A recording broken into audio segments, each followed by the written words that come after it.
Thank you for starting the last week of February with CNN Student News. I'm Carl Azus with 10 minutes of commercial-free headlines for the classroom. There's a big question hovering over Ukraine right now. Who is in charge of the country? Doesn't look like it's President Viktor Yanukovych. Over the weekend, Ukraine's parliament voted to throw him out, appointed Parliament Speaker Oleksandr Turchinov to take on presidential duties, and scheduled new elections for late May. Yanukovych left the capital of Kiev, saying he was forced out by, quote, vandalism, crime, and a coup. But he also said he was still Ukraine's legitimate leader and didn't plan to resign. This all happened during protests in the capital. Some Ukrainians, like the president, want closer ties with Russia. Some want closer ties with the European Union. People are mourning the dozens who've died in recent clashes between the two sides. We don't know where the president is. We don't know what will happen next in Ukraine.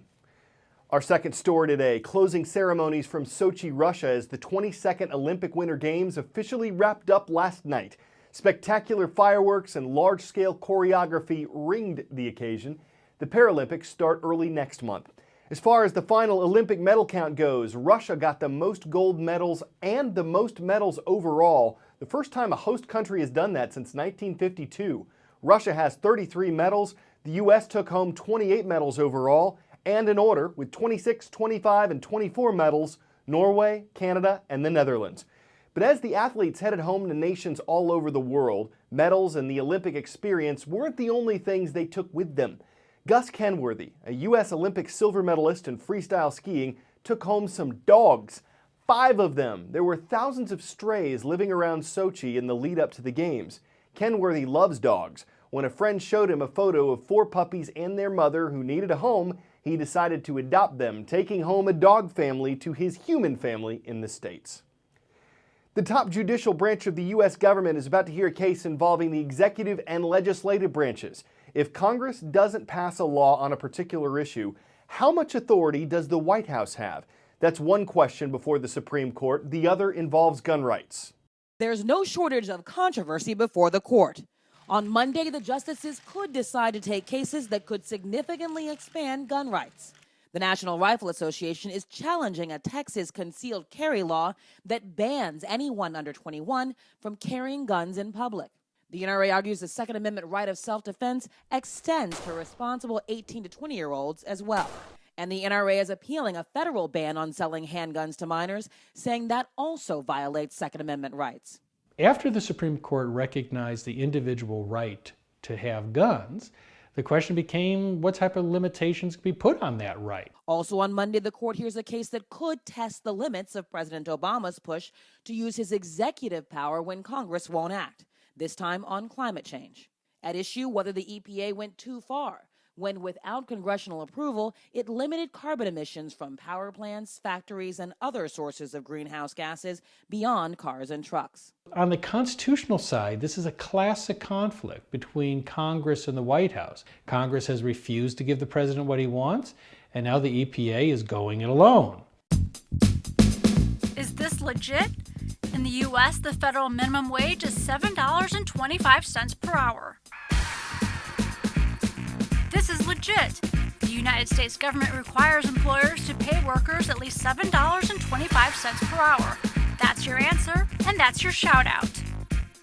It takes an act of Congress to raise the federal minimum wage. It last went up in 2009. 2 major things happen when that's done. 1, minimum wage workers make more money, which can help their standard of living. 2, businesses have to pay employees more, which can hurt their ability to stay in business. That's why better pay but fewer jobs is usually part of this debate. This is not just good policy, it also happens to be good politics. President Obama pushing a top initiative raising the federal minimum wage from $7.25 to $10.10, and now heaping praise on Gap Inc., a company he hopes will be a trendsetter. Gap, the parent company of Banana Republic, Old Navy, and Athleta stores, announced this week it will raise the minimum wage for 65,000 employees to $9 by June of this year and $10 a year later. It's still not paying me enough to be able to survive. Luis Vasquez makes $8 an hour at a McDonald's in New York City. Fast food workers and the unions that support them have publicly lobbied for a much bigger pay hike, $15. $15 an hour would allow me to move into my own place and be able to pay my own bills. But in New Jersey, Dolores Riley says if her payroll costs go any higher, she could be forced to shut down her daycare business. I don't know if I can make it. I really don't think I can afford it. When New Jersey raised its minimum wage to $8.25 an hour in January, Riley says out of fairness, she felt she had to increase every employee's salary, not just the lowest earners. Riley estimates she'll pay an additional $10,000 to $15,000 in payroll this year. Which is a lot of money. I mean, I'm not a rich company. I'm certainly not the Gap. The president is calling for more companies to follow the Gap's lead, along with action from Congress. I'm going to be seeking Republicans who are game to work with us. This week, the Congressional Budget Office released its minimum wage report, one that adds fuel to both sides of a national debate. To Republicans, the CBO report, well, it kind of hammers home their point that if you raise the minimum wage, you kill a lot of jobs. Democrats in the White House, they reject that argument, and they point to a different part of the report that says nearly 1 million people would be raised out of poverty. Alexandra Field, CNN, New York. Welcome to the Roll Call. This Monday, we're moving across the American South, starting in Sharpsburg, Georgia. East Coweta High School is on today's roll. Hello to the Indians. 2 states west in Mississippi, we're glad to be online in Hattiesburg. That's home to the Oak Grove High School Warriors. And 2 states west of them in Allen, Texas, it's all about the Eagles. They're watching at Allen High School. Now a different sort of roll call, one that names those who've earned the highest military decoration a U.S. serviceman or woman can get. For 12 years, Congress has been investigating whether some Americans weren't awarded the Medal of Honor because of their race or ethnicity. The review found 19 people who the government says were discriminated against. They're among the 24 veterans whose actions will be honored next month. Sergeant First Class Melvin Morris was just 19 when he became a Green Beret. He volunteered to go to Vietnam. In 1969, under heavy fire, hit multiple times, bleeding, he rescued dead and wounded troops. The Army says he showed determination possessed by few men, and his ability to lead has rarely been equaled. Today, at 72, with his wife of 51 years, Mary, the pride, the dignity, and now a wrong will be made right. Morris is one of 24 veterans who, decades late, will receive the nation's highest military distinction, the Medal of Honor. It is a roll call of bravery and heroism above and beyond the call of duty for men who served in World War II, Korea, and Vietnam. Only Morris and 2 other Vietnam veterans are still living.